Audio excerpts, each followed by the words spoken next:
segala hormatnya dipersilakan. Okey, terima kasih pengacara majlis. Salsabila ya?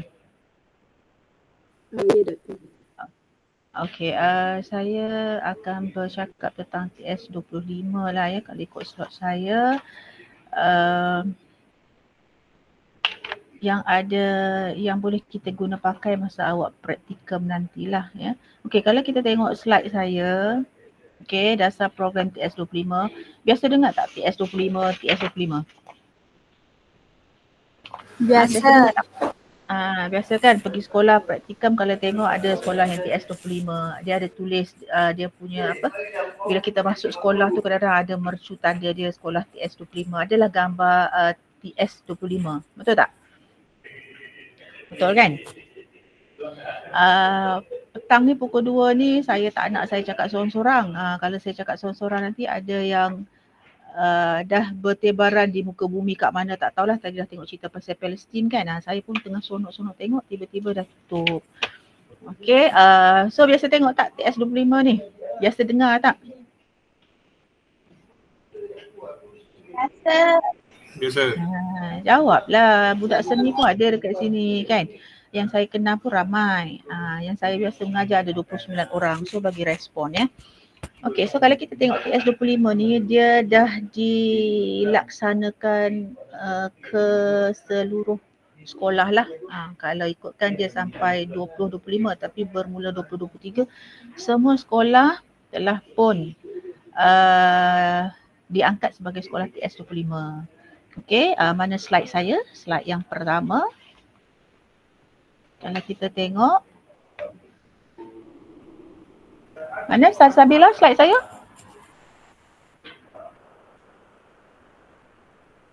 Sebentar ya, Doktor. Okey. Sebab awak dah dengar tadi macam-macam, awak dah dengar pembelajaran terbeza kan, slot pukul 9 hingga 10 pagi, lepas tu awak dah dengar SKPMG 2, 11.30 hingga pukul 1 tadi. Saya mengikuti juga sekejap-sekejap ya sebab ada kerja yang lain, tapi saya daripada situ nanti awak boleh aplikasikan semasa awak menjalani praktikum untuk fasa kedua. Okay, so kalau kita tengok masih tak keluar Salsabila? Sedang Loading. Okey, kalau kita loading. tengok latar okey. Kalau kita tengok latar belakang TS25 ni, dia mesti ada gambar juga baru awak boleh tengok. Okey, nanti bila awak pergi praktikum, awak hanya dapat yang basic-basic saja tentang TS25 ya. Awak cuma kenal tentang guru besar, organisasi sekolah. Dia berbeza bila awak posting, awak diberi penempatan, awak akan dengar beberapa istilah-istilah untuk sekolah yang TS25 ini, dan juga awak akan berurusan dengan PPD, JPN, bukan lagi setakat organisasi di sekolah awak Okey. Apa masalah? Tak apa, saya cuba saya punya.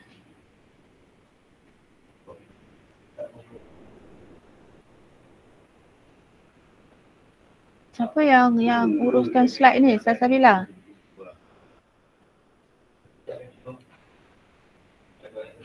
Saya yang menguruskan slide. Tapi Okey, dia kenapa tak tengah boleh? loading.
Okey.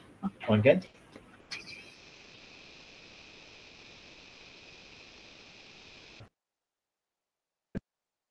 Okey, belakang tu dah ada dah. Ni orang nampak tu. Okey, nampak ke? Oh, nampak. Nampak dah doktor. Nampak dah kan? Okey. Okey, Haji Nakai. Haji Nakai ni student saya. Haji Nakai pula dia tak tolong cikgu pun. Okey. So kita tengok slide yang kedua. Sekejap ya.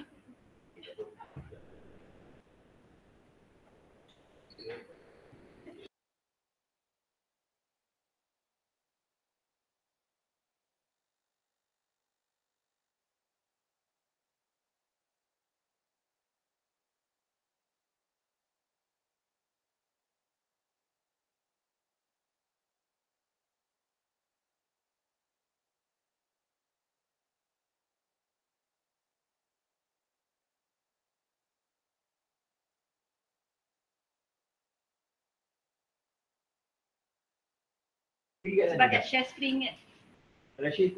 Allah, hai, korang nampak ke ni? Nampak doktor. Okey lah, saya teruskan lah ya. Tak payah nampak muka saya pun tak apalah Okey. Ini kita pergi ni lah. Okey. Ini yang saya dah ceritakan tadi. Macam mana sekolah TS25 ini sekolah-sekolah diberi mandat untuk melaksanakan ada beberapa modul lah kalau kita tengok tujuan dia untuk TS25 ni bagaimana guru-guru ya, kalau kita tengok di sekolah ni macam mana peranan sekolah untuk mengaplikasikan konsep dan amalan PDP yang terbaik yang berfokus lah maknanya daripada guru besar dia sampailah kepada guru-guru. Kemudian membangunkan kepakaran dalaman oleh latihan yang komprehensif dan berstruktur kepada pembimbing pedagogi dan pembimbing kepimpinan. Okey, pembimbing pedagogi ini terdiri daripada cikgu-cikgu lah.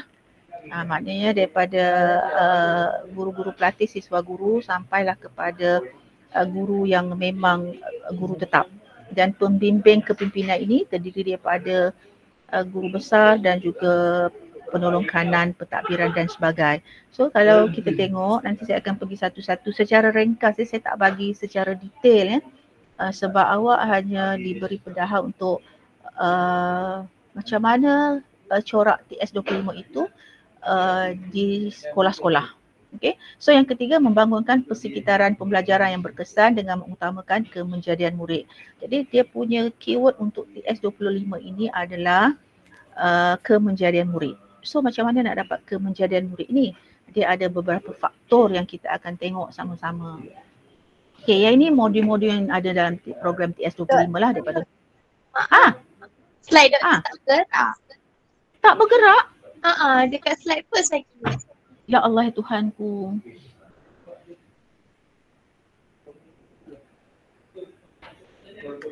Yang ni bergerak tak? Tak juga. Tak. Kenapa jadi tak bergerak? Doktor, saya minta Hisham yang uruskan platform ni tolong present lah untuk doktor boleh? Boleh? Jangan doktor.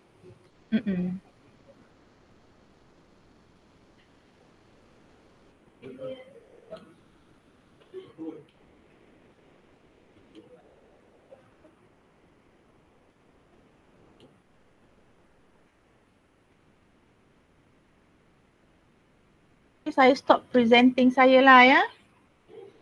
Doktor.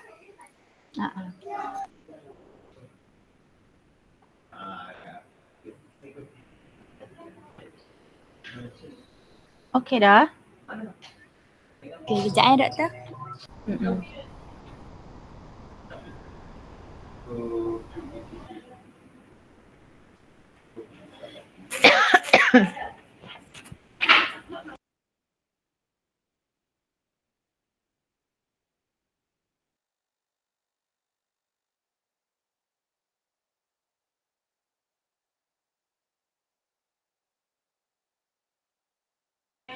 Okey, slide seterusnya lagi. Okey, ni yang tadi. Okey, slide seterusnya. Okey, yang ini merupakan ada 8 modul lah. Kalau TS25 inilah modul-modul yang diperkenalkan. Saya bukan nak ajar awak untuk jadi RE ke, untuk menjadi SLT, MLT ke, itu istilah yang biasa kita gunalah, tapi ini adalah antara modul-modul dalam program TS25. Okey, seterusnya. Okey, ini kerangka transformasi sekolah TS25.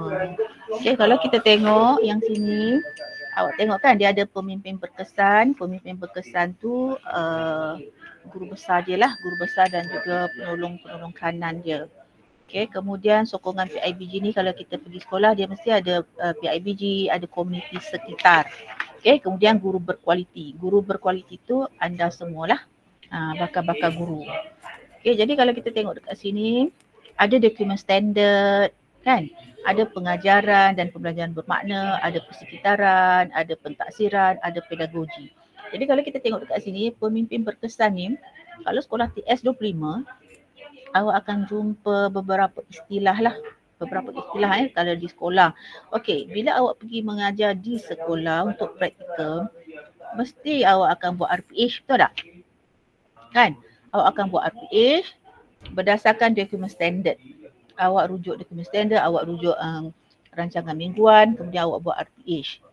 So daripada situ nanti awak akan menggunakan ilmu pedagogi yang awak belajar di IPG untuk awak apply dalam PDP awak. Last kali awak akan buat pentaksiran. Betul tak? Jadi nak tahu macam mana awak punya PDP awak itu, adakah pengajaran awak itu memberi impak kepada pembelajaran bermakna kepada murid-murid, so awak akan kenal pasti semasa awak membuat pentaksiran. Jadi itu sebabnya kenapa bila awak pergi praktikum, pensyarah akan melihat, bila awak diselia lah, pensyarah akan melihat RPH awak itu adakah awak mengikut kepada dokumen standard DSKP, adakah awak melaksanakan menggunakan pedagogi yang masa kini, ya, PAK 21, dan pentaksiran awak macam mana? Pentaksiran otentik ke, banyak jenis pentaksiran lah, formatif ke, somatif ke, benda yang awak dah belajar. Okay, jadi kalau kita tengok dekat sini, guru berkualiti tu awak lah. Awak lah sama ada awak guru berkualiti ataupun tidak. Itu sebab kita hantar awak pergi praktikum sampai 2 kali, fasa 1, fasa 2. Untuk apa? Membangun satu kapasiti pedagogi yang bagus pada awak, ya, menjurus kepada pembelajaran bermakna untuk impak dia pada budak-budak lah, dengan disokong oleh pemimpin-pemimpin dekat sekolah. Okey, seterusnya. Slide seterusnya. So yang inilah matlamat, ya, matlamat kita 2013 ini. Dia fokus dia sekolah berkualiti, kemenjadian murid. Macam mana nak dapat sekolah berkualiti? Daripada pemimpin atasan guru besar lah. Macam mana kemenjadian murid? Melalui pedagogi awak yang bermutu, berkualiti. Okey, seterusnya. Yang ni kita tengok, ya, konsep program TS25 yang awak boleh apply dalam diri awak masa PDP awak di sekolah yang awak ditempatkan untuk praktikum dan juga bila awak posting nanti. So guru yang kompeten macam mana? Okay. Persekitaran pembelajaran menolakkan macam mana? Kepimpinan berkualiti berwawasan macam mana? Komitmen komuniti yang padu macam mana? So benda-benda ini semuanya berlegar dalam awak punya circle. Awak punya circle. Kepimpinan berkualiti itu, berwawasan tu biasanya sekolah ke mana hala tuju sekolah. Itu sebab kalau kita tengok sekolah dia ada visi dia, misi dia. Macam IPG jugalah, ada visi, hala tuju. Sekolah pun macam tu juga. So sekolah yang orang kata berkualiti, datangnya daripada sekolah berkualiti, ya, datangnya daripada pemimpin yang berkesan, satu, datangnya daripada guru yang berkualiti, yang kedua, dan juga sokongan PIBG community sekitar lah, baru kita dapat kemenjadian murid. Okey, kemenjadian murid ini dia berhasil daripada apa yang kita rancang. So perancangan itu bermula daripada pihak atasan lah, daripada pemimpin yang berkesan, dia turun kepada cikgu berkualiti, kemudian dia pergi kepada student yang awak mengajar tu. So macam mana nak dapat satu orang kata kemenjadian murid, bukan setakat awak mengajar saja, tetapi dia adalah melalui proses-proses. Awak dah belajar tentang KPPB kan? Kalau dalam TS25, sekolah TS25 ni dia ada KMR, kefahaman reka bentuk. Dia sama lebih kurang dengan KPPB kita di sini. macam mana kita melatih awak melalui proses-proses menggabung jalin beberapa subjek ya. Kemudian kita nampak dia punya hasil produk dia. So benda-benda itulah kemenjadian murid itu, bila dia keluar nanti, bila dia besar nanti, dia boleh apply apa yang awak ajar untuk dia punya future, masa depan dia lah bila dia keluar. Bila dia keluar daripada sekolah, dia ingat apa yang awak ajar. Itu yang kita tengok kerangka konsep program TS25 ini. Guru yang kompeten macam mana kan. Sebab bila awak jadi guru, awak takkan terus pandai jadi cikgu. Awak akan belajar menjadi guru yang berkualiti berdasar pengalaman awak. Semakin lama awak mengajar, awak akan menjadi semakin bagus. Bukannya semakin lama awak mengajar, awak semakin merudum. So awak kena ingat ya, bila usia yang muda macam awak, untuk mendapat guru yang berkualiti, awak sentiasa belajar dengan cikgu-cikgu yang senior. So bila awak mula bekerja, ya, awak kena, maknanya awak mengasah bakat awak, kebolehan awak, kepetahan awak berkata-kata bermula daripada sekarang. So bila awak keluar mengajar nanti, awak dah dapat momentum macam mana nak pergi sekolah, nak mengajar, nak apply budak dengan ilmu pedagogi dan juga ilmu psikologi yang awak belajar semasa berada di IPG. Itu maknanya bila awak keluar posting nanti, awak bila pergi praktikum ni kena ada semangat dah tahu. Wah, aku nak jadi cikgu, So awak punya momentum kena macam ni, jangan kira macam ni. Bukan macam ni. Jadi kepakaran awak, kebolehan awak, semua awak belajar, awak kutip dari pengalaman awak setahun ke setahun awak mengajar. So barulah awak dapat menjadi guru yang berkualiti sesuai untuk kemenjadian budak, kemenjadian murid. Dengan disokong oleh guru besar awak, penolong kanan beri kerjasama, ya, dengan prasarana yang bagus yang disediakan untuk awak punya kelancaran PDP dengan sokongan PIBG. Pemimpin berkesan di sekolah. Hello Anis, hi Anis. Okay, so jadi pemimpin yang berkesan ini dia dapat sokongan daripada PIBG, daripada dia tak semesti PIBG, dia boleh dapat lah, dia kena pasang kaki kabel lah untuk menjayakan dia punya program sekolah. Okay, so daripada situ membantu guru dia untuk mengajar dengan bagus lah. So daripada sini dia punya impact dia kepada budak. Okay, slide seterusnya. Ini istilah-istilah yang biasa kalau TS25 kan, kalau masuk meeting janganlah terkejut nanti apa benda lah istilah SLT, MLT, RE. Kalau SLT tu senior leader team. Tu pemimpin berkesan tadilah, terdiri daripada guru besar, penolong kanak pentadbiran, dia koko, semua tu lah. Okey, kemudian MLT, middle leader team. Setiausaha ke, ketua panitia ke, itu termasuk dalam middle leader team. Kemudian RE, rakan elit. Rakan elit. Kemudian awak akan jumpalah, saya pergi observe practicum, saya dah nampak dah parking lot. Parking lot ada di sama ada di depan kelas ataupun dia letak di belakang lah. So parking lot ini biasanya suara budak. Suara budak. Dia sama ada kalau kita tengok ya, parking lot ni suara budak yang sama ada dia suka awak mengajar pada hari kejadian itu. Dia boleh bercakap apa saja, dia boleh tulis emoji ke, dia boleh tulis cikgu bagus ke, itu terpulang pada dia lah. So daripada situ sebenarnya parking lot ini awak boleh ambil untuk dituliskan dalam refleksi awak. Awak ada refleksi kan, awak akan ada tulis refleksi. So awak boleh tulis di situlah daripada parking lot suara budak ni. Awak boleh menambah baik awak punya PDP pada hari itu untuk hari esoknya menjadi lebih baik dan lebih baik. So daripada parking lot lah suara murid. Kemudian kita ada reward chart. Ya, reward chart ni biasanya kita bagi token lah untuk PDP awak. Kalau budak bagus bagilah token.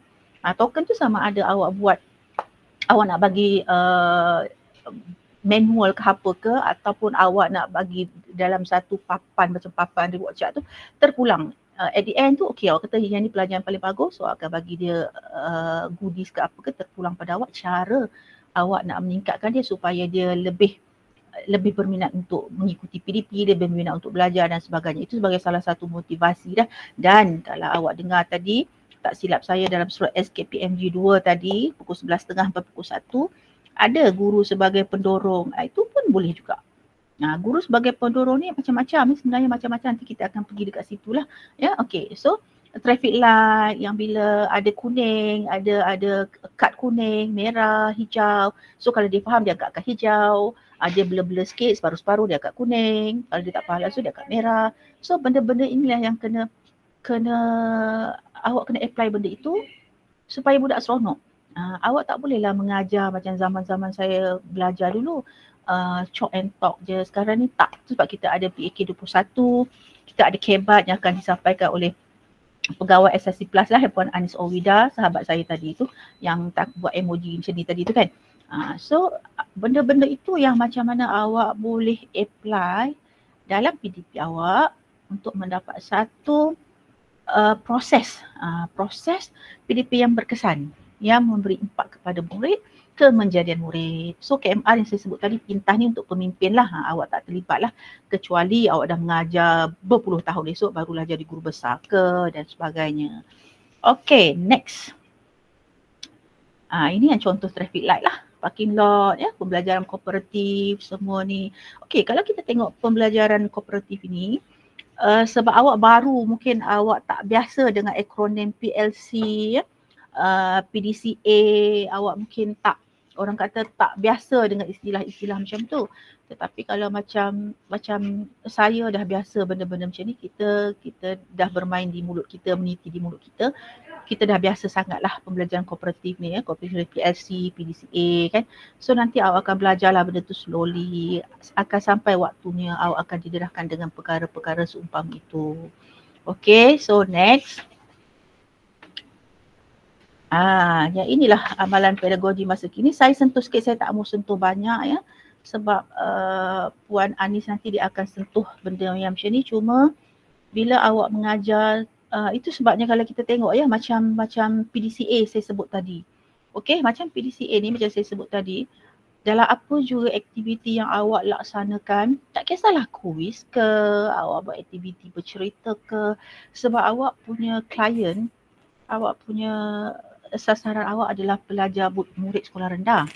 So kalau aktiviti bercerita ke, kuis ke, apa saja dia memang suka. So apa pun aktiviti yang awak laksanakan semasa PDP awak, yang awak rancang, awak pastikan ada PDCA yang saya sebut tadi lah. P itu plan awak rancang. Rancangan PDP awak mesti merujuk kepada SK. Tahu SK? Standard kandungan kan, kemudian standard pembelajaran dan juga standard prestasi. Tu kalau praktikal benda tu dah biasa dah, awak dah akronim yang macam tu dah biasa dah, awak dah tahu dah. So awak rancang macam mana, apa kaedah awak nak guna, apa teknik awak nak guna. Macam baru ni saya bagi untuk PSV kan, setiap satu awak punya cadangan aktiviti tu dia mesti link dengan apa teknik awak guna, apa kaedah awak guna. So benda itu disokong dengan BBM awak. Apa BBM awak gunakan? So dia ada link berkaitan lah. Jom bila pesyarah tengok dia ada flow, cantik je flow awak. Ini dia punya OP dah ke mana, KK dia dah ke mana, awak punya aktiviti PDP awak rancang tu dia tak link dengan BBM yang awak guna, tak link dengan teknik. So macam mana nak dapat cemerlang? Kan? So benda-benda tu awak kena rancang dulu macam mana. Bila rancang kena jangkakan. Kadang-kadang bila awak merancang PDP awak, RPH awak rasa benda tu cantik, sequence flow cantik je.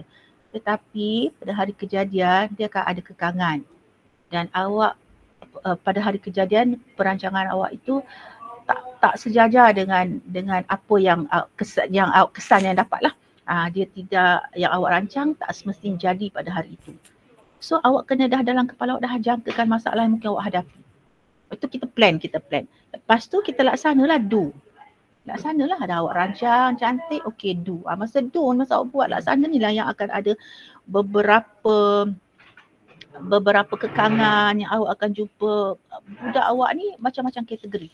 Awak kena ingat je, kalau macam tadi SKPMG 2 tadi, awak kalau kita tengok dia ada beberapa standard, ada 5 standard. Okey, ingat ke tadi yang Jemaah Nazir cakap tadi, ingat ke tak ingat? Syahirah ingat ke tak ingat? Diam je semua.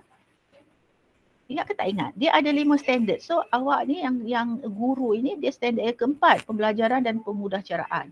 So awak sebagai perancang, guru itu sebagai perancang, awak merancang. Guru itu sebagai pengawal. Okey, macam mana? Macam mana awak merancang sebelum PDP?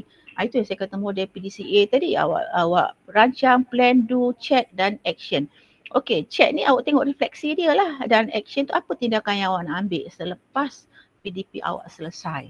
Itu sebab kita ada refleksi sebelum, semasa dan juga selepas. Okey, guru sebagai pengawal ni macam mana awak melaksanakan PDP awak?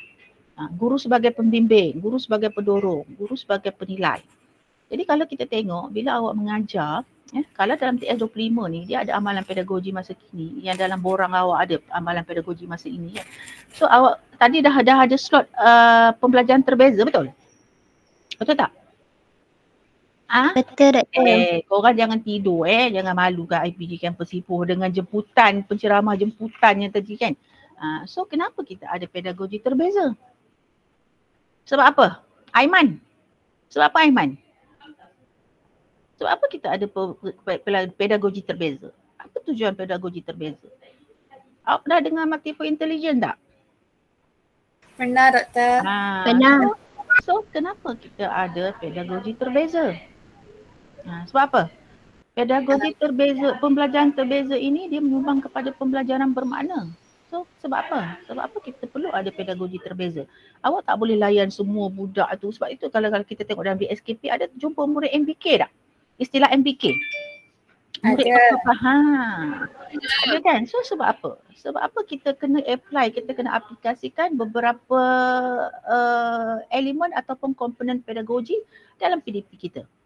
Yang terkini pembelajaran terbeza lah, ada juga pendekatan bertema, banyaklah. So saya nak tanya kenapa kita perlu ada pedagogi terbeza? Sebab bila pedagogi dia akan terus kepada guru.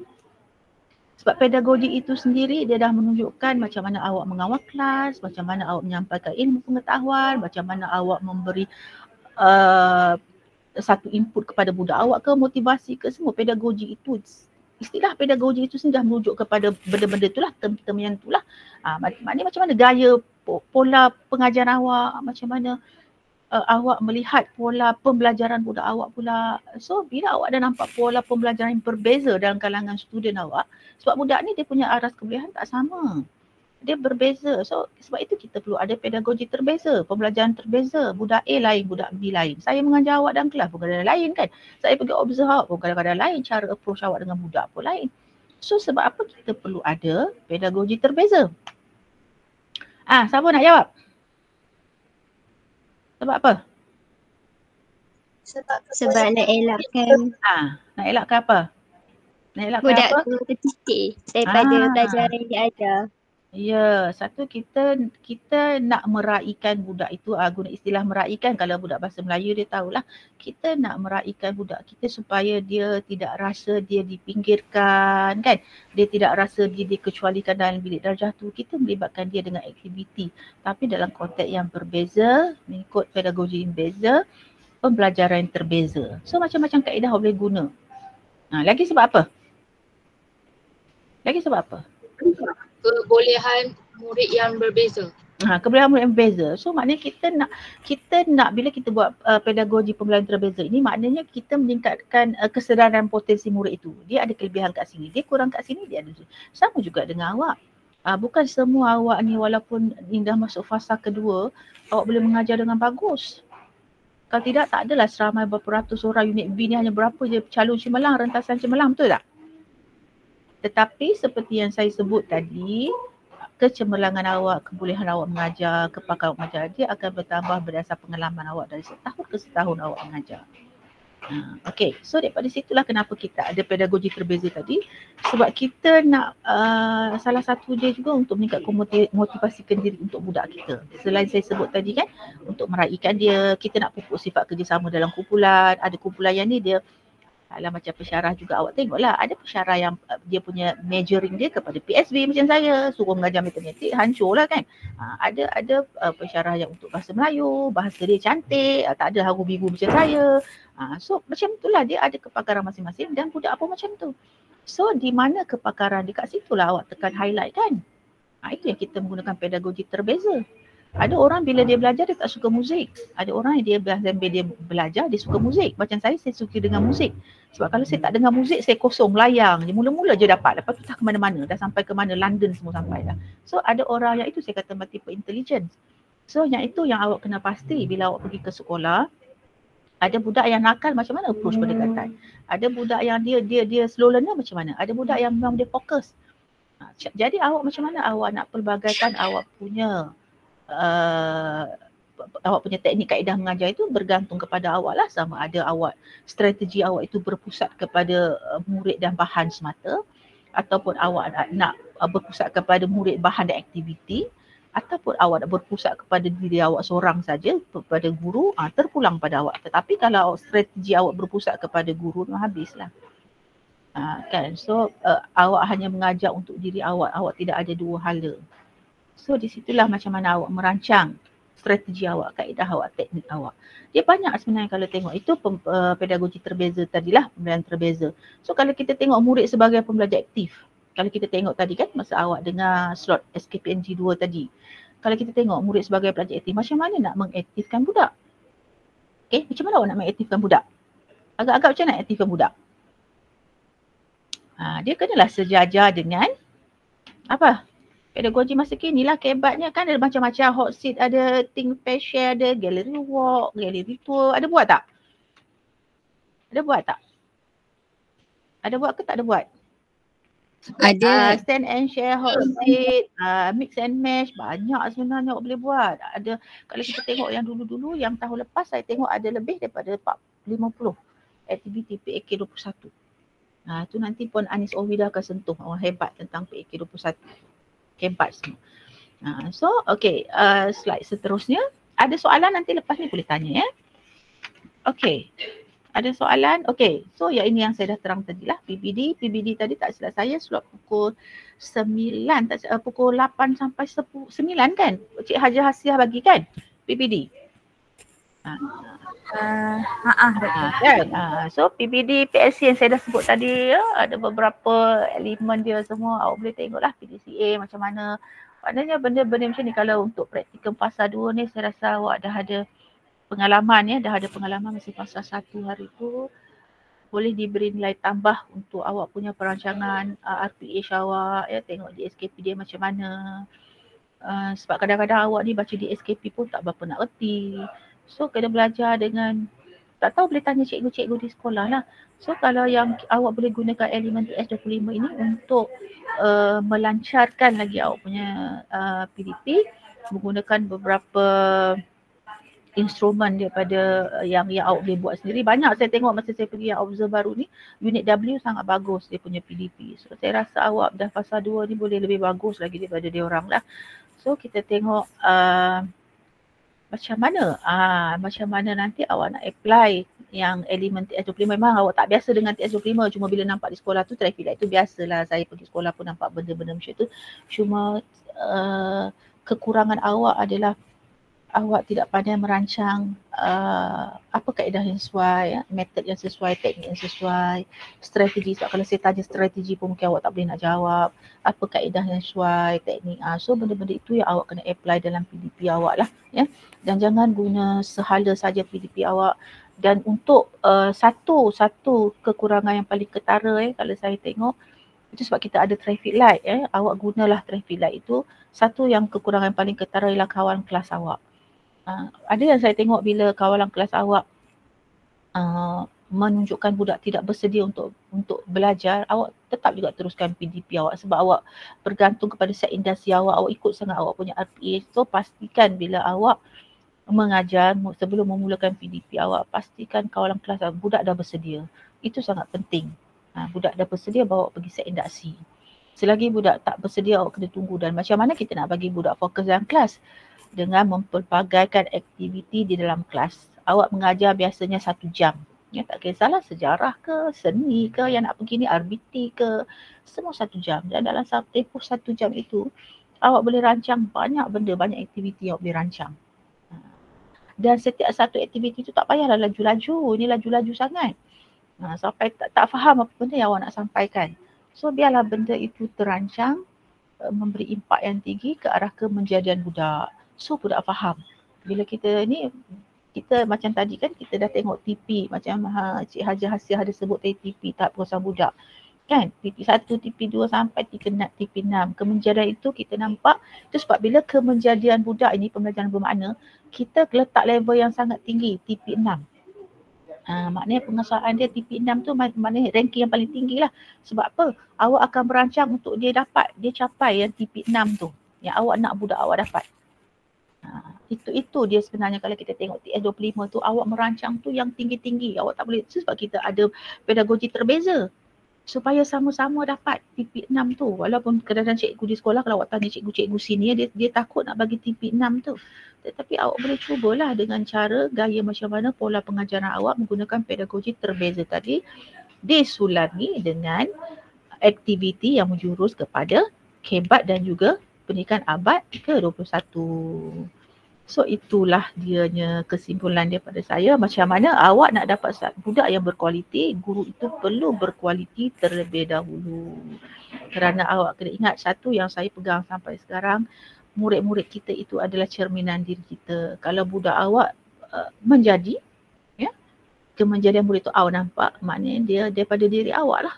Macam mana awak bertungkus lumus untuk memberi kepada mereka dan yang mereka terima itulah yang terbaik daripada awak. Sehingga kita nampak kemenjadian budak itu ada dalam konteks pembelajaran yang sangat bermakna yang dia dapat. So ada soalan? Ada soalan? Ada soalan? Tak kisah awak nak tanya pasal tak berkaitan TS25 ke, tak apa juga awak nak tanya pasal pedagogi ke pun boleh. Ada soalan? Sebab kalau saya nak bercerita tentang TS25 ni, nanti awak tak apa nak faham. Dia banyak 8 modul tadi kan. So saya bagi yang sikit-sikit yang basic yang awak boleh apply di sekolah. Ada soalan? Ramai ni, ada 200 lebih ni. 287. Ada soalan? Tak ada soalan? Ada soalan? Semua faham? Sherry faham? Nurin Kamilah faham? Doktor. Oh, faham. Student saya semuanya faham ya. Okay. So kalau tak ada, sampai sini sajalah slide yang terakhir. Boleh tengok? So itu sajalah daripada saya. Selamat maju jaya untuk praktikum fasa 2. Boleh tanya saya kalau ada yang tak faham untuk PSB dan untuk subjek lain pun boleh juga. So itu sajalah daripada saya. Harapnya membantu. Short and sweet lah harap-harap ya. Nanti cakap banyak-banyak pun mengantuk juga. So itu saja daripada saya. Terima kasih. Tak ada soalan?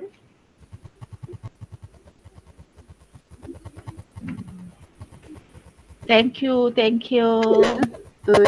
Ada soalan, tak ada soalan?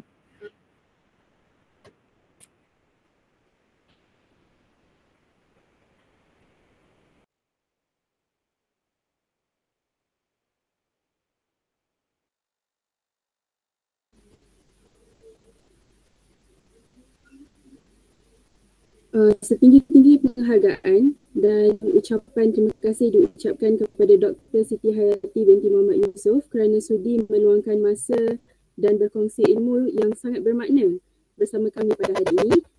Jadi sekian saja. Sebelum itu, diingatkan kepada semua unit D untuk mengisi Google Form kehadiran yang telah dihantar dalam ruangan chat.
จะได้อะไรถ้าเขาทำแบบนี้ทุกวัน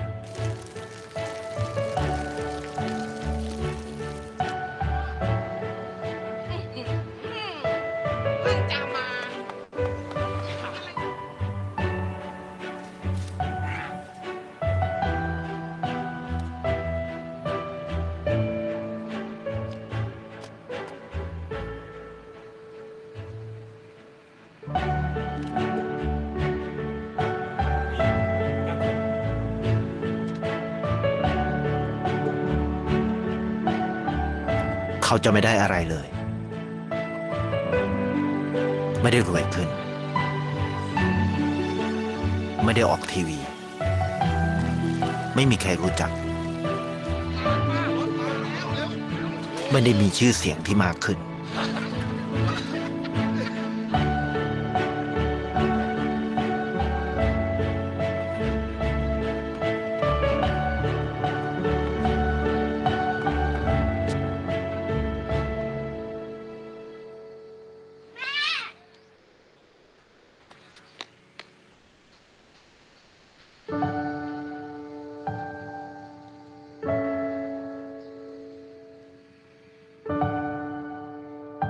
เพราะสิ่งที่เขาได้คือได้แค่ความรู้สึก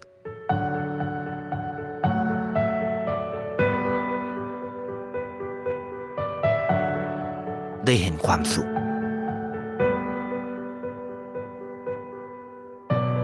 ได้เข้าใจ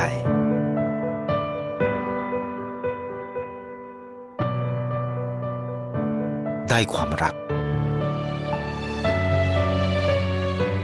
ได้ในสิ่งที่เงินซื้อไม่ได้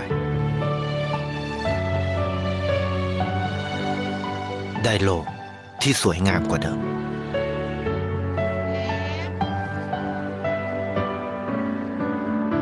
ในชีวิตคุณอะไรคือสิ่งที่คุณต้องการมากที่สุดไทยประกันชีวิตเชื่อในความดี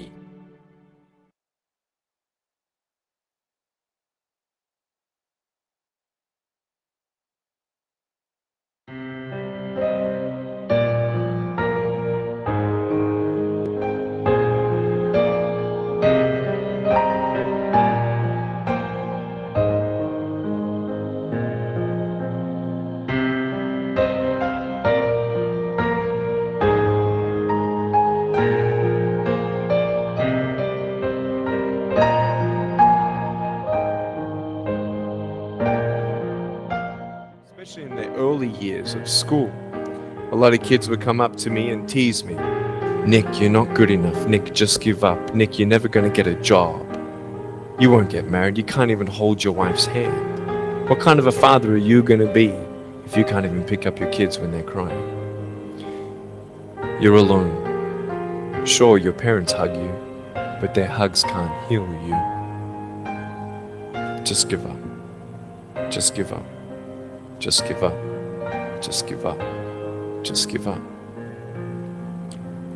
The title of the message that I've been given is Transforming the Walls into Doors. The line that I like to use is changing obstacles into opportunities. I know that there are 1 billion people going hungry today. I know that this year 1 million people will commit suicide. I know today there are 120 million slaves. And I've met sex slaves, and I've seen the top of the pyramid as far as business and met the billionaires. I've met bankers, and I've also met orphans. We're all looking for something. We're all looking for hope, just because you were born with hope. No, we're born with pain. We're born and live through difficulties. And in our life, my parents always taught me that even though we don't know why I was born this way, that we have a choice. Either to be angry for what we don't have, or be thankful for what we do have. And the world is a hurting place, and the world needs hope, and the world needs love. Without hope, we feel like, why are we here? At age 8, I thought that I should commit suicide. At age 10, I tried to drown myself in 6 inches or 15 centimeters of water. In my home, I told my dad I just wanted to relax. But really, I wanted to end my life. I had enough. Why? I didn't have hope. I thought I didn't have hope. Today you can see that I had hope. I have been speaking at 5 congresses. I've met 7 presidents all around the world. My largest crowd was 110,000. I have 30,000 invitations for me to speak. And I've spoken to 4.5 million people face to face. In the last 48 hours here in Serbia, we've reached 5 million through media. I have 2 organizations. I have a non-profit organization and I have a for-profit. I've got a gorgeous wife and I don't need hands to hold her hand. I only want to hold her heart. And you know, how am I going to hug my kids? So many kids, they come up to me. It's amazing. They put their hands behind their back and hug me with their neck. And I've realized in life, even the worst parts of my life can be turned into good. And they're even more special. The greatest 2 days in anyone's life. The day you were born and the day you knew why. There's a greater purpose for my life. I am here for a reason. Sure, I didn't get a miracle. But I realized something. If God doesn't change my circumstance, He's going to use my life to be a miracle for someone else. When you don't get a miracle, you can still be a miracle for someone else. And if you haven't found that peace of knowing who you are and why you're here, I want you to know that's how I've overcome. I don't have any walls. My book's called Life Without Limits. And what will be, will be. I've acted in a short film, 30 awards. I got Best Actor in a Short Film. I've done my own music video. I've written 2 books. First book, 30 languages, 800,000 copies. I'm 29 and we know 1 billion people know who I am. Not to bring up my pride or my name or my status, trust me, I'm just like you. But I hope you are inspired to know that if I can dream big, then so can you.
Okay, bismillahirrahmanirrahim. Assalamualaikum.